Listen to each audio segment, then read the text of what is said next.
This is Eyewitness News, the news leader. With Bill Ritter and Liz Cho, Scott Clark with sports, and Lee Goldberg with the exclusive AccuWeather forecast. Now, Eyewitness News at 6. Tonight, Caroline Kennedy makes her first public appearance since announcing she wants to be Senator of New York, and almost immediately is hit with her toughest question. Is she qualified? And strap hangers once again taking it on the chin as the MTA approves its doomsday budget with big fare hikes and major service cuts. And good evening to you at 6 o'clock. I'm Liz Cho. And I'm Bill Ritter. We're going to begin with Caroline Kennedy and her bid to get appointed to the U.S. Senate. If there were any doubt that Ms. Kennedy is running for this seat, she tried to put it to rest today, visiting a trifecta of upstate cities, Syracuse, Buffalo, and Rochester. Her staff tried to limit her public comments, but she's going to eventually have to deal with public questions about her experience. Eyewitness News reporter Stacey Sager is here with the story. Stacey?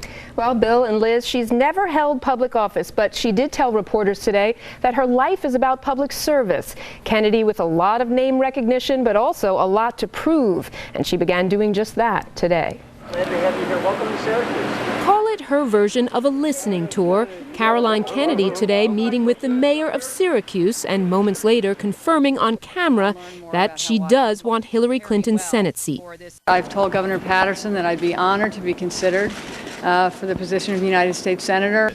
After this, it was Rochester, then Buffalo, where Kennedy met with politicians and power brokers and was soon rattling off her credentials for the job. I have had a lifelong commitment to public service. I've written books on the Constitution and the importance of individual participation, and I've raised my family, commitment to education in New York City. But is she willing to put herself and her famous family under the microscope? She hadn't been until now, and critics do call her out of touch and inexperienced. Critics like Republican Congressman Peter King of Long Island. He hopes to run against Kennedy in 2010 if she is appointed to fill the seat now.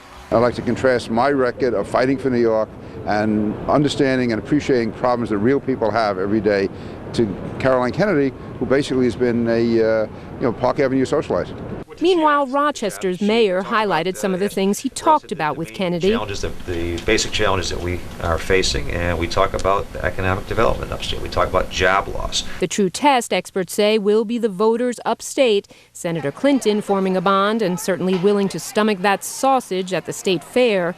The question, can a Kennedy fit in? The question would be whether or not she's willing to go to Utica and Jamestown, go to all of these remote counties and to meet with what will be relatively small groups of people at the local Holiday Inn who want to sort of poke and prod her the way voters like to do with their candidates.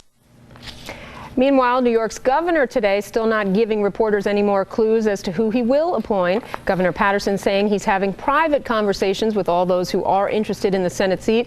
And he says what people do in the interim, quote, does not concern me, end quote. Bill and Liz. Very interesting. The mystery continues. Yeah, Stacey, thank you very much.